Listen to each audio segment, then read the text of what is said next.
Welcome to the BiggerPockets Money Podcast, show number 93, where Mindy and I talk about financial mistakes and how to avoid them. It's time for a new American dream, one that doesn't involve working in a cubicle for 40 years, barely scraping by. Whether you're looking to get your financial house in order, invest the money you already have, or discover new paths for wealth creation, you're in the right place. This show is for anyone who has money or wants more. This is the BiggerPockets Money Podcast. How's it going, everybody? I'm Scott Trench, and I'm here with my co-host, Mindy Jensen. How are you doing today, Mindy?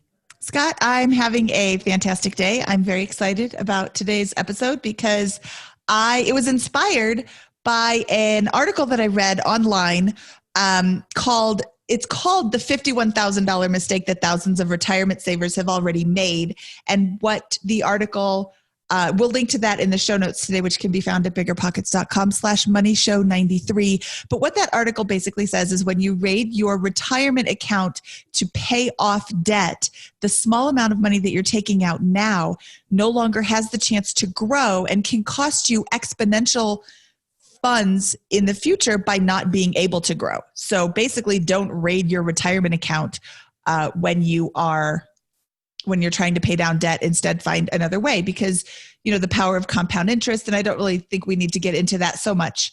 But that inspired me to post in our inter-office communications channel and say, hey, so I crowdsourced from our fellow Denver office mates. And on a side note, if you are interested in becoming a fellow Denver office mate, BiggerPockets is hiring, and you can find all the jobs that we're currently hiring for at biggerpockets.com/jobs. Okay, that commercial aside, we have a lot of really smart employees here, and they gave us quite the list of things that they feel are financial mistakes, and we will share with you how to avoid them. Number one, as we harp all the time, would be housing. And since we have already discussed this many, many times, we're not going to really focus on this too much. In a couple of weeks, we've got Craig Curlop from episode 35 coming back on the show to talk about house hacking.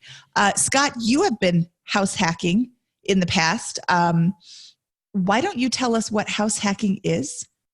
Yeah, sure. So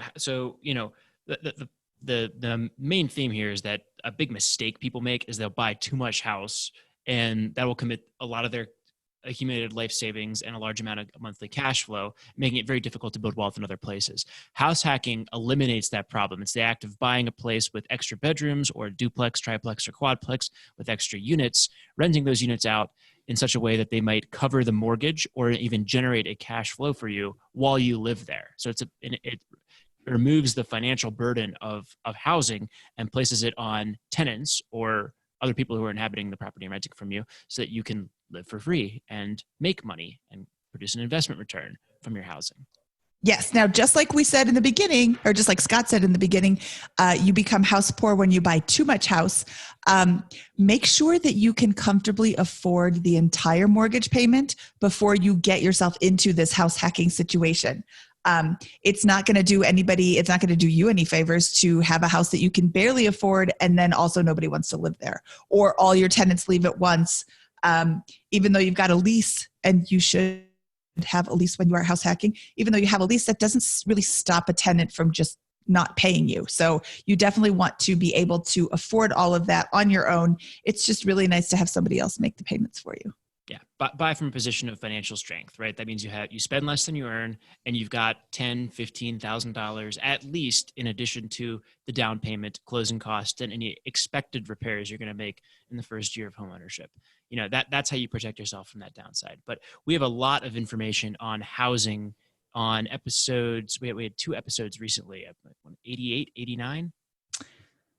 We had episode 87 was how to save for a down payment, and episode 83 was how to prepare to buy a house. Yes, perfect. So definitely go check out those 2 episodes if you're interested in learning more about how to avoid mistakes with your housing purchase. So. Yes. There's a lot of things that you can do to hack your housing and live for free. Okay. The next one up is a car. Now, I don't know about you, Scott, but I have purchased 2 new cars in my life. And while I don't regret them, they were definitely not smart purchases. I mean, I still have them today. One is a 2003 and one is a 2010. They get me where I need to go, but I could have very easily bought a used car and made it to the same place just as easily. So have you ever bought a new car, Scott?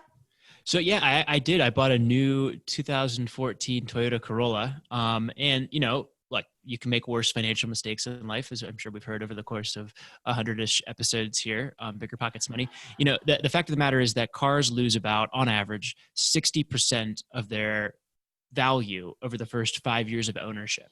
So it makes a lot and their lifespan, especially when you're talking about things like an economy car like a Corolla or a Civic or something along those lines, their lifespan can be 15 to 20 years. So you can let somebody else take the hit on that depreciation if you buy a 5-6 year old model and still get a reasonably new car that's reasonably well maintained just after that depreciation has occurred. Other things here, we, not to state the obvious, but like if you're buying a jacked up F-250 with $40,000 worth $40,000 brand new, you have a different podcast that you should probably be listening to here, but that kind of stuff, aside from that, when you get into like what car to buy, I think it really is that like couple years old model that has had some of that depreciation already take effect, and doing your homework. Researching. Yeah. Now, what do you say to people? The most common thing I hear when I say, "Oh, you should buy a used car." "Oh, I don't want to get somebody else's problem." What do you say to people who say that? I think that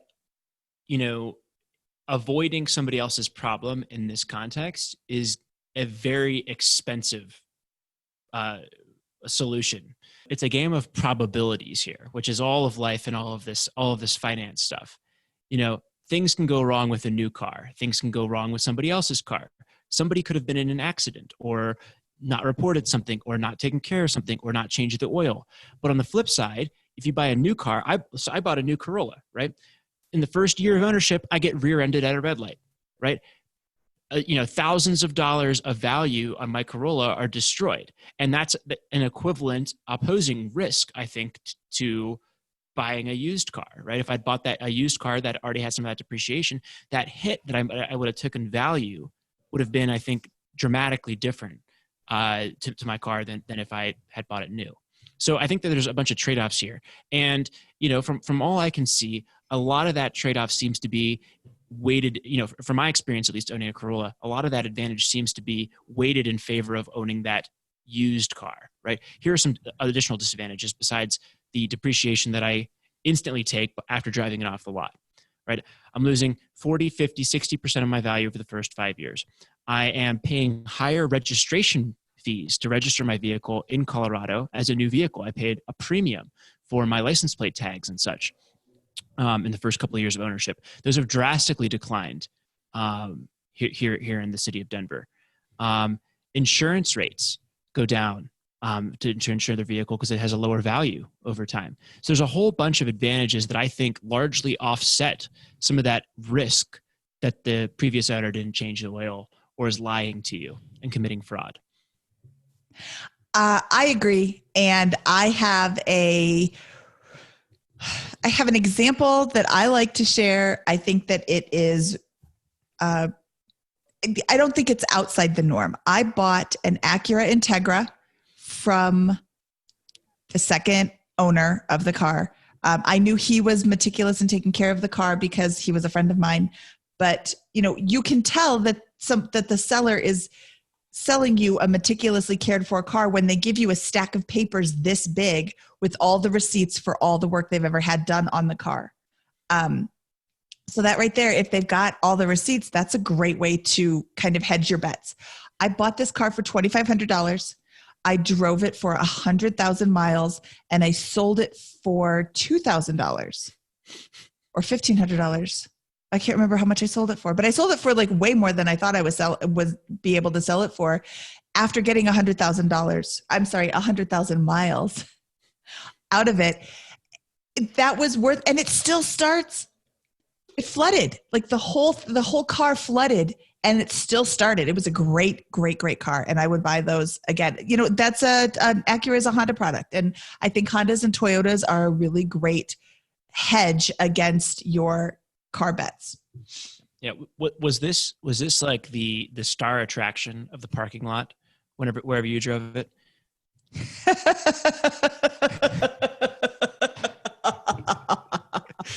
I have an image of this car in my head. It was nicer than my other car at the time, but no.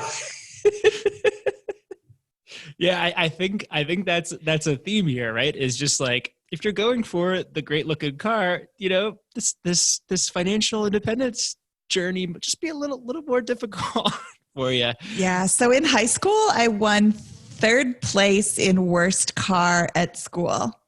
Todd Knezovich won first place. His was like spray painted. I think it said like Motley Crue on one side and maybe like Metallica on the other. It looked like he painted it with a broom.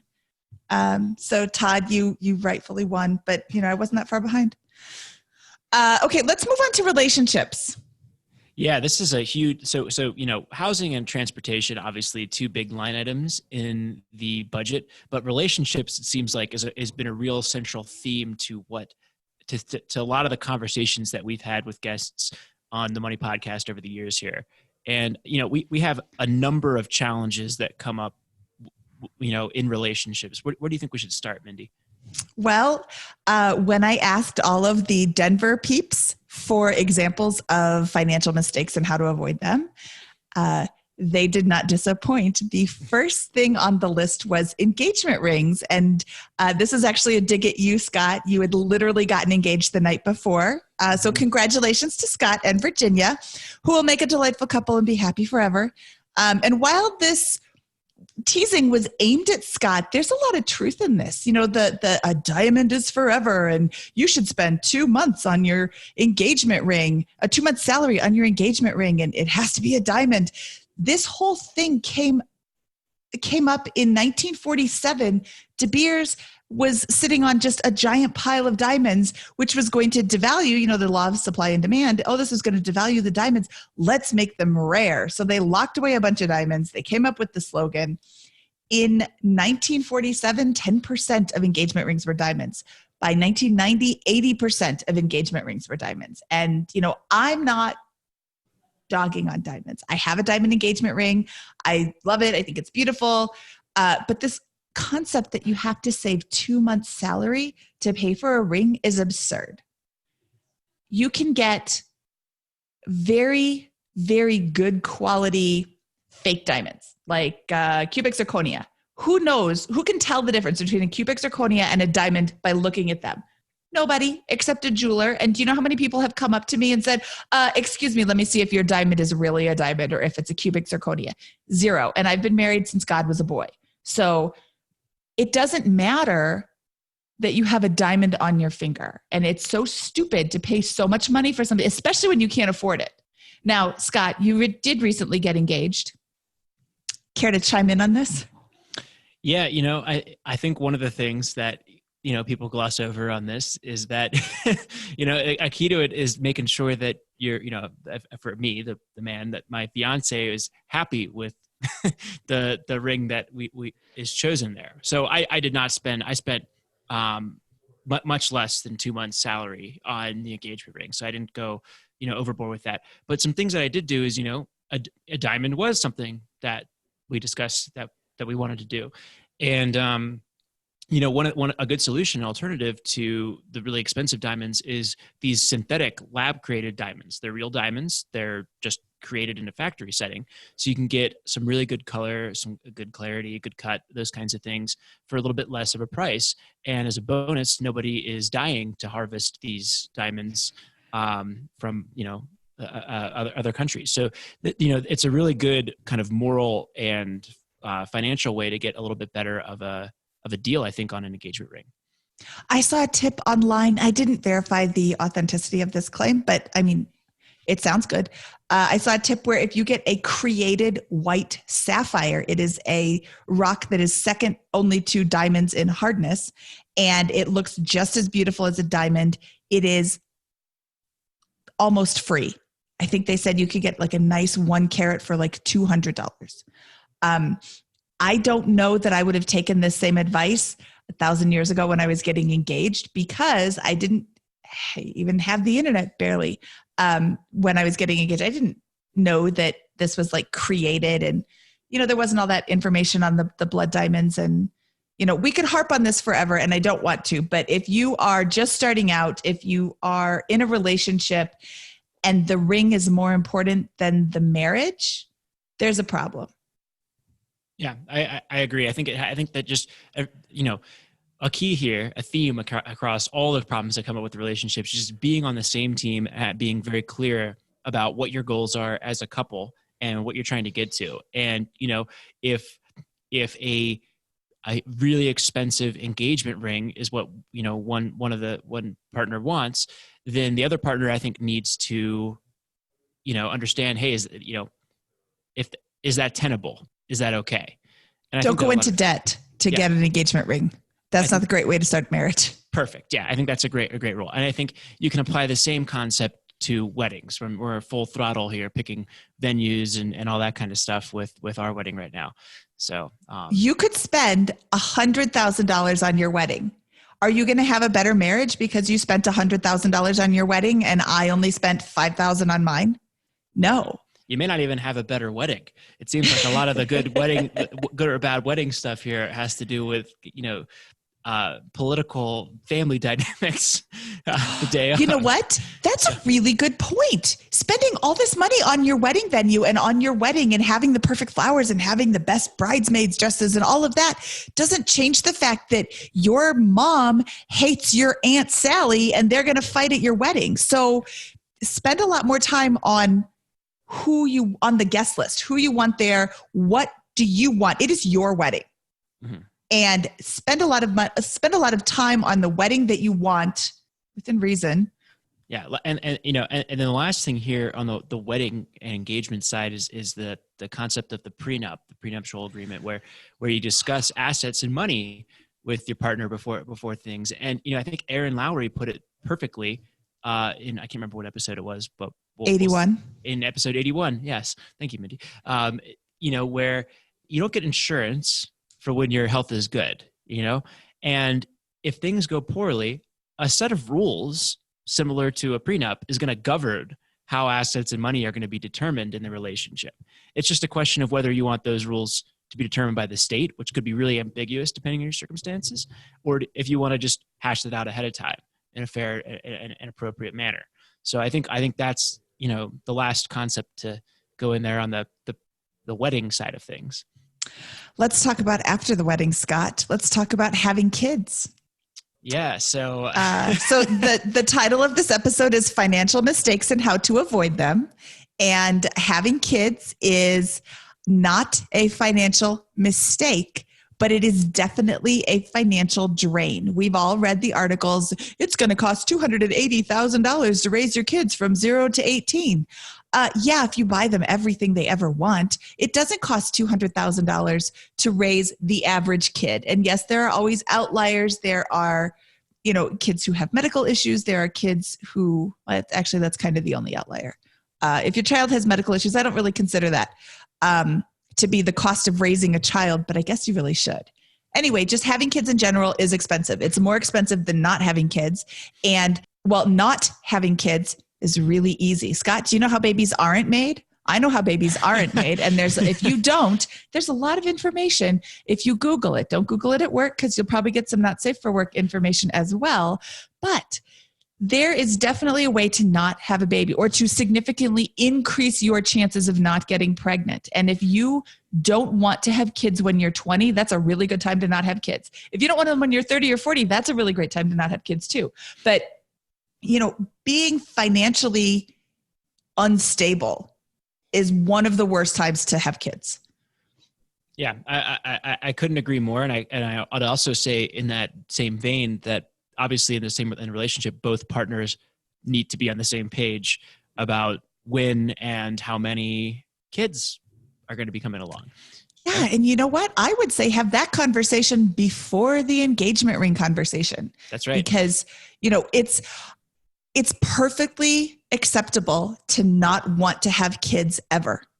But I find it very unacceptable to marry somebody who wants to have kids when you know you don't want to have kids. So have that conversation. It doesn't have to be a first date conversation, but you definitely want to have that conversation.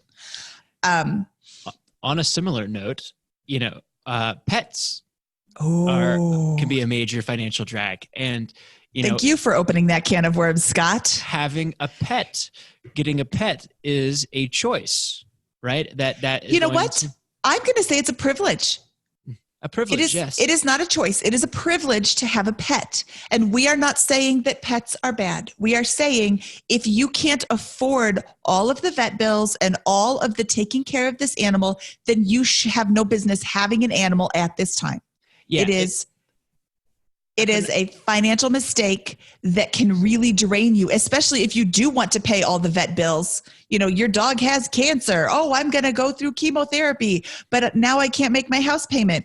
That's not the right time to have a pet. You need to be in a financially advantageous position in order to experience the privilege of owning an animal. Yeah, I think that's a really good way to put it. There's a lot of stories about how animals, I typically hear this around dogs. It could be cats too, though, I'm sure. But, a dog has cancer or needs a surgery or whatever. And the owner needs to spend $10,000, $15,000, $20,000 or more on vet bills related to that, right? And I think that's fine, right? I can only imagine how hard of an ethical dilemma, these pet owners must face at that point. But that dilemma needs to be taken into account prior, if you don't have a pet, prior to getting a pet, so that hey, when that time comes, I may say that I'm only going to spend 3, 5, whatever it is, but then that's my pet. That's a member of the family that I'm going to need to take care of. I need to be financially prepared to take care to cover any expenses that would come up that I think I would be even remotely likely to have to handle in owning this pet. And that's the responsible choice prior to owning a pet. Yep, exactly. So I think all of this can really be summed up as a financial mistake, and how to avoid it in a relationship is to be on the same team. Being in a relationship is not an adversarial experience, or it shouldn't be an adversarial experience. And if that's what you're having, you need to really review and see if this is really the right relationship for you. But be on the same team with pets, be on the same team with kids, be on the same team with your wedding. Get on the same team by having a prenup. Aaron said so succinctly, you already have a prenup. It is the divorce laws in your state. So if you don't want those laws dictating how your divorce goes, you need to write them yourself. Yeah, love it. I mean, this is a huge bucket of issues here. I think we've covered a couple of them pretty well. Hopefully we're not offending anyone or going too far with any of these things, but I think it is a matter of just understanding the consequence of these things and these choices before you go into them and having those conversations. Yep. And if we are offending you, let us know. Let us know what you think we got wrong. You can reach out to me at Mindy@BiggerPockets.com. You can reach out to Scott at BiggerPockets.com, or you can reach out to both of us at Money@BiggerPockets.com. Okay, moving along to travel. There are so many ways to spend so much money on travel, but there are lots of ways to save money on travel. Traveling business class, paying to travel business class, in my opinion, is a mistake. Now, I will caveat that with I have very short legs. My knees don't come anywhere near the back of the seat in front of me on an airplane. You are taller, Scott. I can see that your legs might touch the back. We've got a super tall guy in the office. His knees definitely touch the back of the seat, and he probably has to sit sideways, and I bet that's uncomfortable. So if you're like 7 feet tall, maybe that doesn't apply to you so much. But for me, business class is a complete waste of my money. Now, if you're going to give it to me for free, I will take you up on that every single time. Yeah, I fly Southwest. So there's no business class there. But I think business class is a really good thing for, if you listen to the Bigger Pockets Money podcast, you save your pennies, you invest wisely, you earn a good income, you go, and then over the course of 10 years become financially independent, and then your wealth snowballs and you become very wealthy at the age of 60, 65, 70. That is the time to begin flying business class, when you have a large surplus that you need to spend. Until then, I think that economy and traveling, as you can is the appropriate way to go. However, that said, really, I think the big opportunity here in terms of travel is in the concept of travel rewards. And this is something that, I really got my education on this concept from the Choose FI guys over at the Choose FI podcast. But yeah, I mean, this credit card hacking and travel rewards has been a game changer for me in my travels, right? I'm 29. We just talked about weddings and engagement rings and all that kind of stuff. A bunch of my friends have been getting married. That seems like it's only going to continue accelerating over the next little bit. I'm flying all over the country to visit parents, Christmas, Thanksgiving, weddings, right?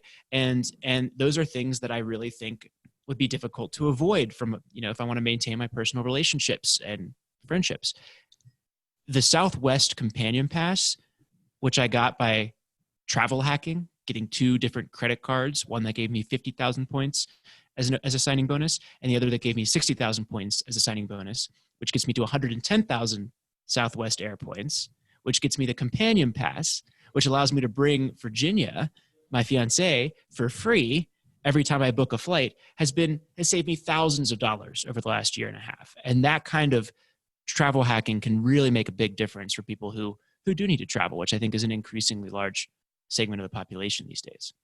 Yep. And even if you don't have somebody to consistently travel with, the travel hacking where you got the credit card that gave you 50,000 points, 50,000 points is going to get you like 5 or 6 round trips at least. I mean, some of those round trips are even less expensive than that, depending on where you're going. So just mitigating your travel costs by getting free flights and free hotels and free, I think they even have car rentals now, I'm not sure. There's a lot of ways to reduce or eliminate your travel costs. The Choose FI episode is episode number 9, where Brad and Jonathan really dive deep into how to do this. I will give the caveat that you do need to be able to pay off your credit card every month. Otherwise, you're paying interest to get free travel, which doesn't make any sense. Yeah, absolutely. This is for you're in a good financial place. You're not going to accumulate credit card debt, but I haven't gone crazy with this. I've opened up 3 credit cards in the last 2 years, right? So it's not like I'm going nuts and opening 50 like some of these other guys. Not to say that's going nuts. They're some of these guys are educated and know all the consequences of what they're doing, but just a little bit of openness to that subject, I think, can really result in some good savings. And like to your point, those miles, they count for airfare. They count towards car rent. You can use them toward car rentals. You can use them for hotels. So you can really make a dent on your expenses there. Yep. And I used to think, I don't need a Hilton hotel. I don't need a Marriott hotel. I'll just stay at the Choice hotels, which are still fine hotels. I really like a hotel that gives me a free breakfast. But these travel rewards, I mean, when it's free, that's even less than paying for a cheap hotel room. Yeah, and this might sound bad, but this maybe isn't a huge surprise to given my thing. But when you have to fly across the country and bring your significant other and get a rental and get a hotel room, and it's going to cost you like $1,000 to go to a wedding or something, that makes it a little harder to enjoy sometimes. A little bit like just that cost is kind of in your mind a little bit, and this from a mental perspective has really helped me enjoy things a lot more. Maybe that's just how I'm wired. Maybe no one else is feeling that way, but no, I'm like that too. But that it makes life a lot more enjoyable when you go on a free vacation. Yeah. Yeah. Coming up next are tax mistakes. Scott, what do you think are some financial mistakes that people make through taxes? Yeah, I think I'm not a CPA, so I'm not going to give tax advice. But when people move large amounts of money around or are considering moving large amounts of money around, they're often not, considering the tax consequences of those decisions. And largely that's because we talk about saving a lot of money. They're not going to their CPA, not CFP, CPA, the accountant, prior to making those changes, right? Let me give you some examples of things that I've seen kind of pop up in Facebook groups or discussions over the past couple of months, right? I've got a house.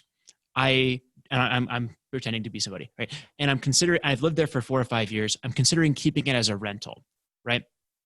Well, that's great. That's great that you want to keep it as a rental. But if you wouldn't buy that property today as a rental, you may not be aware that you only have another 2 years or 3 years before you can to sell it, where you get through that loophole where you don't declare capital gains on the property's value increasing, right?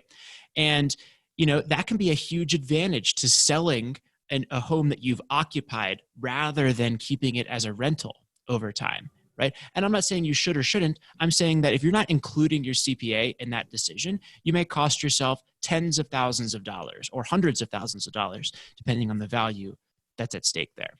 Another big one, right? Should I sell a rental property? Should I refinance? We had a question the other day about someone was asking, should I liquidate my 401k to pay down my mortgage, right? And I'm not a CPA, but that sounds like a terrible idea to me, because if you liquidate your 401k, you're going to realize you're going to realize income. When you do that, you're going to incur a penalty, and you're going to use that to pay down a mortgage, which is partially tax advantaged. The interest, at least, is tax deductible, right? So there are major tax consequences especially once to moving large piles of money, especially when they're related to home equity, when they're related to rental property equity, when they're related to retirement accounts, starting businesses, that really I kind of see people starting to veer off a cliff. Luckily, all these conversations, basically people are like, go talk to your CPA. But that's what I wanted to kind of point out with these tax mistakes here, is that if you're not aware that you may incur a capital gain tax, and there's ways to avoid that or change the way you're approaching things, you need to talk to a CPA. Well, and let's talk about having a CPA do your taxes and getting a consultation from a CPA. If you have a plain old job and you have no deductions outside the standard regular person deduction, what is it, $24,000 or something like that, and you have no anything else, you don't need a CPA. If you're filling out any other lines on your tax form, you need to talk to a CPA. Maybe not every year, maybe not have them do your taxes every year, but you definitely need to talk to a CPA. This is my situation. What do you recommend? Mm-hmm. And see what they say. Oh, you need to do this. You have, all of this money that you're paying in taxes that you don't need to pay. Or if they can't do anything for you, they'll say that too. But unless you're just, here's how much I made, here's how much I owe the end, you need to talk to a CPA at least once. Yeah. And I'd say, look, if you have a net worth of less than $20,000 and you don't have, whatever, and you're making a W-2 income and whatever, then you don't need to talk to a CPA. But I put a caveat on that with, if you have a large amount of assets or are considering making changes to your asset allocation by selling something and putting it somewhere else, or selling stocks, investing in real estate, selling real estate, investing in stocks, those are things that you need to talk to a CPA about, because you can lose a lot of money, and you may look back and be like, man, if I had just structured that differently, I'd be up $30,000, $40,000, $50,000. So, yep. Okay. Coming up into that capital gains and withdrawing from your retirement accounts comes back to the article that I read that inspired this whole episode, which was rating your 401k. Now, I'm sure there are times that rating your 401k is not necessarily inappropriate. I won't call it rating my 401k. I don't know if I told you, I bought a house like last week. Yes, I did hear this. Congratulations, though. I don't think anyone else did. Yeah.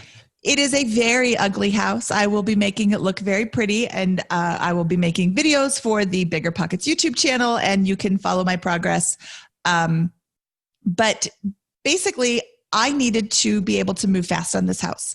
My current house has a large amount of equity due to forced depreciation when I bought it ugly and made it beautiful.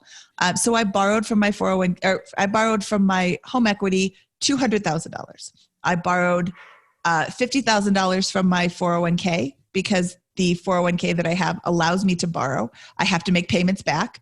My husband also borrowed from his, and we sold our NSX to fund the purchase of this house. Plus, driving it just gave me the heebie-jeebies because it was like too nice for me. So we were able to pay cash. I'm doing little air quotes if you're not watching this on video. We were able to pay cash for this house, which allowed us to acquire it early. Now, I didn't pull money out of my 401k as a withdrawal. So I didn't incur the 10% fee tax. I didn't incur I didn't incur the 10% fee, and I didn't incur the income tax because I'm just borrowing it and I'm making payments back to myself at I think 5% interest rate, which isn't so bad. And once I sell my house, if that's what we do, or once I sell stocks next year, I'll be able to pay back my 401k loan. So while I think rating it and taking the withdrawal out is incorrect, you can still sometimes borrow from your 401k as long as you're making payments back. Some of the rules around that are if you get fired from the job, and it's a self-employment, so I'm not going to get fired. But if you get fired, then you need to be able to pay it back within something like 3 months. This is also very plan specific, but if you need money and you have money in your 401k, talk to your 401k plan administrator to see if taking a loan is an option. Yeah.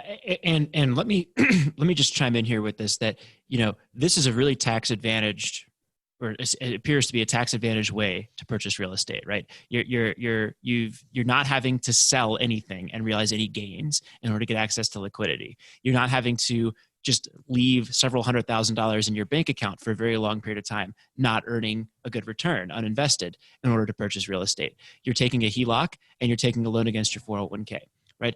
A really responsible and appropriate way, I think, to purchase real estate, given your situation.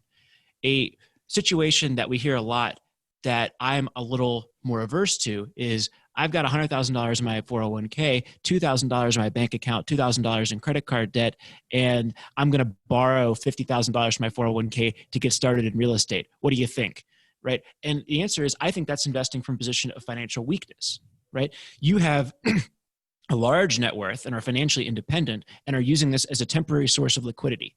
If push came to shove, you could sell assets to instead have purchased this property. You're just choosing to access liquidity in this manner. So I think that's a really responsible way to purchase it in your situation. But would you agree that maybe in the other situation, that's a much more of a stretch? You said borrow from the 401k. What I hear is people saying, I want to cash out my 401k to start investing in real estate. That is just a straight up no for me.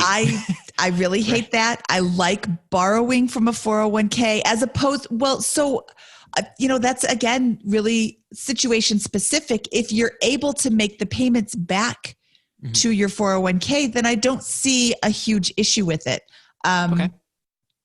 But because you are paying yourself back, if I have to pay interest to someone, I'd rather pay it to myself than to a bank or to a hard money lender. A lot of people in that particular situation are unable to get a mortgage, so they would have to go to a private money lender or a hard money lender. If they're just starting off in real estate, they probably don't have a huge private money network that they can tap into, so they would be forced to go and get hard money, which is interest rates, on the very low end, 8% and up to 10, 12, 15%.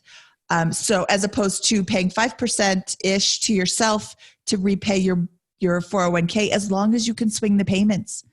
I think that's a better choice. But again, situation specific. Fair enough. I would just caution people who are looking to borrow against the 401k as their major source of liquidity. Oh yeah. That borrowing is going to put you in a risky position, just like taking a loan, too much of a loan from any source would put you in too much in a weak position. But yin versus yang, if it's that versus interest that you're paying to somebody else, I think it like you just did. I think it's a great solution. And I would hope that it was a smoking hot deal. My house was literally a smoking hot deal. It smells like cigarette smoke. Yeah. Nice. Well, some of the bigger, broader contextual themes that I see in terms of mistakes with retirement accounts comes just from this general lack of understanding about what they should be used for and how you should plan around them, right? To your point about withdrawing early, to me, it doesn't make sense to ever withdraw early and incur the penalty from a retirement account. To me, that says bad planning, right? And not strong, and not having a strong general financial foundation, right?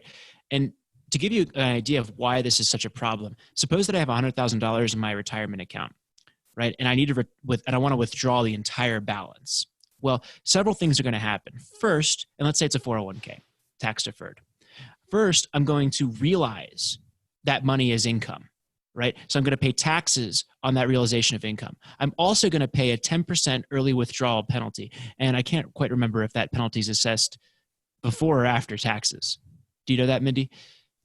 The penalty for early withdrawal is assessed before taxes. So you take out $50,000, you are assessed a $5,000 10% penalty. Mm-hmm. And then you pay taxes. And then you pay taxes, right? And you're realizing income, right? And the reason why realizing that income is such a big deal is because during your working career, you're likely to be earning or realizing more income. You're realizing more income and income at a higher tax bracket, higher taxable income than when you reach retirement age and withdraw only with that which you need. So you're kind of taking a double whammy in many cases if you're going to be withdrawing that money early for an unforeseen event. Two other big mistakes before we move on from retirement accounts. One, not understanding the fee structure in retirement accounts. I think a lot of people automatically enroll in these accounts and they enroll in the recommended plan, whatever, by the provider, right? That may not be the plan that has the best fee structure to give you the highest probability of building long-term wealth in your portfolio, right? The fund, we've talked about it before. We're a big fan of index funds or funds that have low management fees that closely trail market indexes, right? There's a lot of good research out there indicating that these actively managed funds tend to underperform after fees relative to passively managed index funds, right? It's not to say you can't do that. Just make sure you understand the difference and what you're getting into, right? It goes back to what show was episode 20 with Jim Collins. Okay, episode 20 with Jim Collins, yes.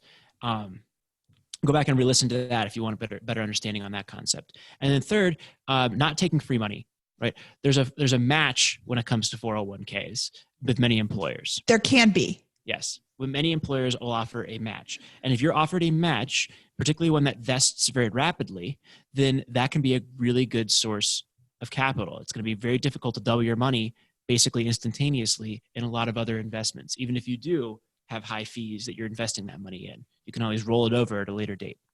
Yep. And I'm going to go one more with retirement accounts and say, if you are a government or state employee, if you have access to a 457 plan, absolutely max that out before you start maxing out any of your other accounts. The 457 plan is like the public employees 401k, but they also have access to a 401k or can have access to a 401k. So if you take your money and you put it into your 401k, you can't access it until you're 59 and a half unless you want to pay fees and penalties and all of that. But if you put it into a 457 plan first, you can take that out when you separate from employment at whatever age. There's no fees, there's no penalties, there's no taxes. I don't recommend taking it out, but if you need funds, you can access those funds first without any penalty, which is, better. One last thing on retirement accounts before we move on to the next topic here. I've said in the past that I preferred personally not to max out my contributions to retirement accounts, particularly at the beginning of my career, because I thought that having that liquidity available after tax would give me more in a account that I was willing to spend to fund my lifestyle, or invest opportunistically was more to my advantage than putting that money into retirement accounts. I currently, to be clear, max out my retirement accounts. And that's because my career has gone a good trajectory, and I'm able to max them out and have, more cash incoming than great opportunities to invest it right now, which is a great problem. But, Mindy, what do you think about that approach? Do you think I'm crazy? A lot of people do. No, I don't think you're crazy. I thought you were crazy for not maxing it out when you were younger. I remember having several conversations with you earlier in your career, not maxing out your 401k. It worked out for you. And you specifically have a very logical mind, and you could see that if you saved your money up for a down payment on a house, you could then move in, house hack. You didn't just buy a great big house. You were saving for an investment property that you could also live in. And were you putting anything into your 401k at the time? Or maybe you didn't have. Okay. So I am looking for ways to reduce my taxable income. I'm always looking for ways to reduce my taxable income to zero because I like paying zero taxes, but I'm currently paying more than zero. So maxing out my 401k, maxing out my HSA are ways that I reduce my taxable income. I'm also a little leery about the stock market right now and have a sizable portfolio in the stock market. I have to wait until next year before I can pull more money out and not pay capital gains taxes on it. So I just have to sit here and wait in our interesting going on in Washington, D.C. right now, and Wall Street does not like political instability. So I'm expecting and not predicting, and don't, pull all your money out and then say that I cost you a bunch of money, but I am expecting some volatility in the stock market. Yeah. Well, the next recession is always 12 to 18 months away. Yes. Good research backing that up. Every year they predict recession 12 to 18 months away. Okay, I think we've done enough about retirement accounts. Bottom line is put it in and don't take it out. Yeah. All right, so let's go to spending generally. This is outside of the big ones of housing and transportation here. But, I think the biggest mistake people make when it comes to spending is simple. It's not tracking their spending. I would say 40 to 50% of our guests, I said the number one piece of advice for people who are just starting out is to track your spending. And we couldn't agree more. That's I think that would be our number one tip, but me and you for anyone that's trying to get their financial journey going. I'm going to plug the Waffles on Wednesday portable spending or mobile spending tracker again. We use that. My husband made it up. It's a Google form that you put a link to on your phone or mobile device, or, you can remember to do it every night. Good for you, but I can't. Put it on my mobile device. Every time I spend money, I open that up and I write down where I spent it, how much I spent it, what it was for. That's basically it. But it helps, when I know I have to write it down and I know that I have to show my husband that I'm spending this money, I'm more conscious about what I'm spending. Simply because it's very easy to get out of hand. And when I say I know I have to show my husband, he's not like tracking me. He's not harping on me to, oh, why did you spend that much money? It's just, it's so much easier to say I spent $40 on groceries than I spent $40 on groceries and also $100 at Target on cute shoes. Like, I don't need them. I already have other shoes. According to him, I always need more shoes, but you're on the same team. We're on the same team. Exactly. But I want to be on the winning team. So I want us to win the spending choices. And you know what? This weekend we went out to dinner like 3 times because we're working on the new house and we had a lot of crazy stuff going on. And, but it's okay because we can handle that financially. If we couldn't, then we would go home and make dinner and, slog through it.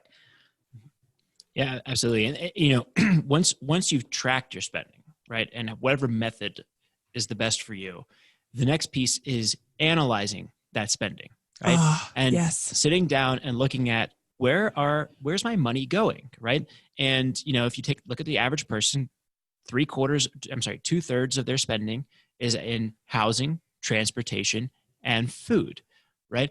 And, really that is probably what your budget should kind of look like. And how do I make progress against it? How do I reduce my housing cost? How do I reduce my transportation cost? How do I reduce my food cost? How do I maintain my quality of life while cutting back on expenses there? If you find that you have a major line item in your budget, like dining out or shopping for shoes, right? That is a major piece of your budget, then you need to assess that. Did I know that was the case? Am I consciously doing that? Or is that something I can make progress on? Because everybody's different. Only by tracking your spending and analyzing it can you find out what those additional leverage points are in your life and your budget. Yep. And you don't have to change everything all at once. I know that I have told this story before, but I'm going to tell it again because it's my real life example. When we started tracking our spending, I discovered I was going to the grocery store literally every day. I just needed one thing or two things. But when you go in for one or two things, you come out with 5 or 12. And once a week is fine, or maybe not fine, but not such a big deal. But when it's every single day, those things start to add up. Your purchases add up.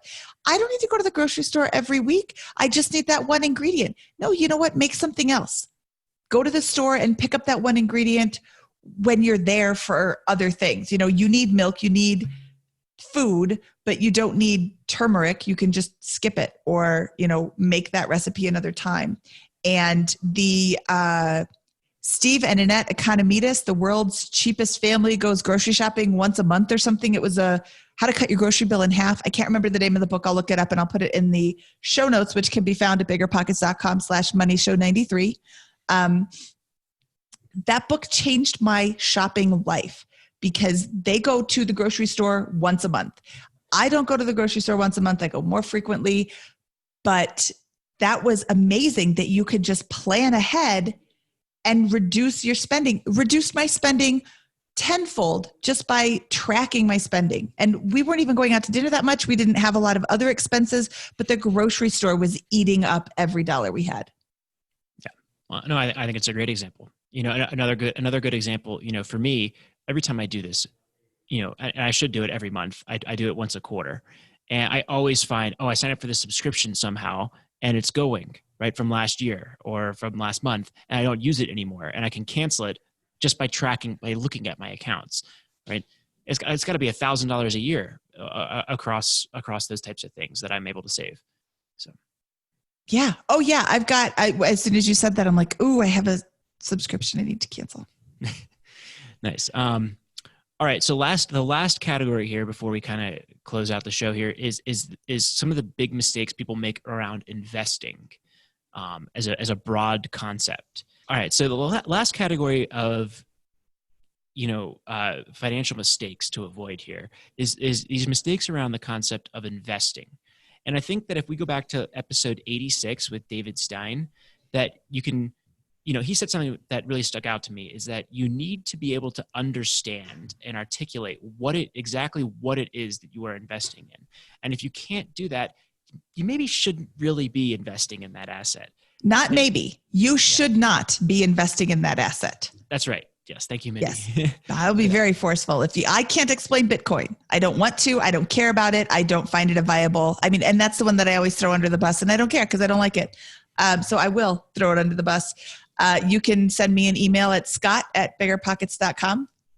and I always like to quip at that point that I do understand Bitcoin and cryptocurrency, and that is exactly why I do not invest in cryptocurrencies or Bitcoin. Yeah. But if you can't, the answer is if you can't explain why you are investing in something and are not very clear on that rationale, I think you're going to be in big trouble at some point, and you're going to lose a lot of money. And that's that comes from everything. Right? You probably hear a lot of people talking about index funds, right? But the answer is not to go and then just blindly invest in index funds either, right? It's to go out and understand exactly what an index fund is and why a lot of people suggest investing in index funds as an alternative to investing in individual stocks or actively managed funds. And if you can't articulate those differences, and your approach to financial freedom is based upon the rationale for investing in index funds, you're in trouble and are going to have some problems. So it's self-educate and understand what you're investing in. And the second kind of point that I'd like to make around investing, after understand what it is you're investing in, is to invest from a position of financial strength. Conversely, the mistake here is investing from a position of financial weakness, right? If you are investing and then you need to access that money for a, let's call it, typical life problem, right? You're going to be, everyone should have health insurance, right? If you get in an accident and need to go to the emergency room and have an $18,000 out-of-pocket expense for that, right? And that's going to cripple you and force you to liquidate your investments. You're not investing from a position of financial strength, right? You need to be able to weather the storms that are typical, more or less, that everyone's going to experience, or many people are going to experience over the course of a lifetime, before you invest, so you don't have to sell your rental property or sell your stocks, right? Because when you're investing, at least the way we typically talk about it, it's typically for the long term. And if you're forced to sell, you can ruin what is otherwise a good philosophical approach to investing, or specific investment that was a good one with a good rationale. And when you're forced to sell, typically you're not selling at the top of the market or for top dollar or for the best terms. It's typically a fire sale, and you're just trying to grasp whatever you can.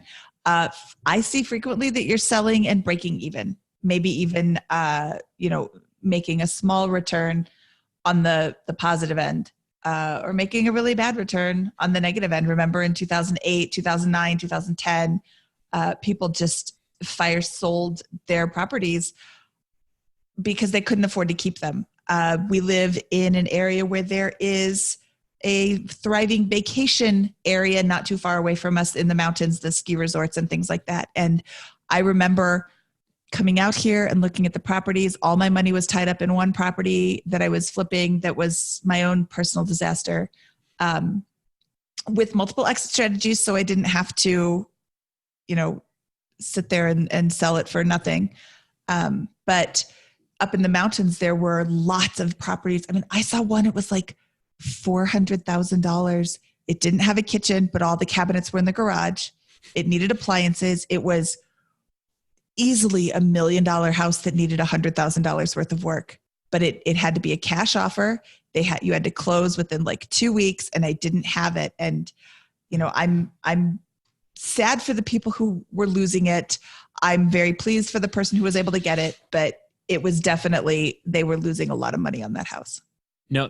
In real estate investing, we call that a motivated seller. If you invest from a position of financial weakness, you have a very good chance of becoming a motivated seller and producing a great deal for a real estate investor investing from a position of financial strength, right? Similarly, when you are a homeowner or a real estate investor and you own a property and your tenant trashes the place and you have to spend $8,000 repairing it, and this is a real life story, right?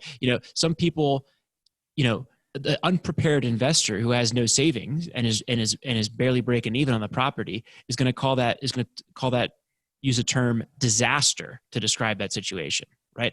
I had that situation, and for me, that situation was called a capital expenditure, right? There's a big difference between the two, and it's because I'm investing from a position of financial strength where I can weather those storms, and they're expected. This is part of life, right? I expect over the next 20 years, 30 years, 50 years, 70 years, the rest of my life, that I or my future wife, fiance, or one of our future children is going to have a problem, a medical problem, or some sort of thing, like an accident that I'm going to have to shell out cash for, right? Those are the expectations we have to have in life. Investing is after we're covered from those things. Investing is for the long term. Yep. Oh, that's perfect, Scott. Okay. Scott, do we have anything else we want to add before we get out of here? This has been, I think, fairly all-encompassing. Yeah. I apologize to everyone I got going at the end there and started ranting, but hope it was helpful. Yeah. This is our show. We can rant all we want. Yeah. Okay. So this week's question is, what financial mistakes are you seeing people make, and how can they avoid them? How do you think they can avoid them? Like we said last week, we are starting a new thing where we will ask a question on the show that we release on Monday, and we will record a video with your answers and release that on Friday on our YouTube channel. So if you would please send your answers to Mindy@BiggerPockets.com, that'll be fantastic. Scott? I'll add in, you can send them to Scott@BiggerPockets.com and Mindy@BiggerPockets.com. And they might also get released on at least my Instagram, Scott_Trench, @Scott_Trench. And I'm not sure if you'll be doing any social media as well, but Absolutely. I have a Instagram account @Mindy@BP, MINDYATBP. And yes, Scott, I am going to be releasing these videos on the BiggerPockets Money Instagram account, which is @BiggerPocketsMoney. Great. Okay. From episode 93 of the BiggerPockets Money podcast, I am Mindy Jensen and he is Scott Trench. And we will see you on Friday.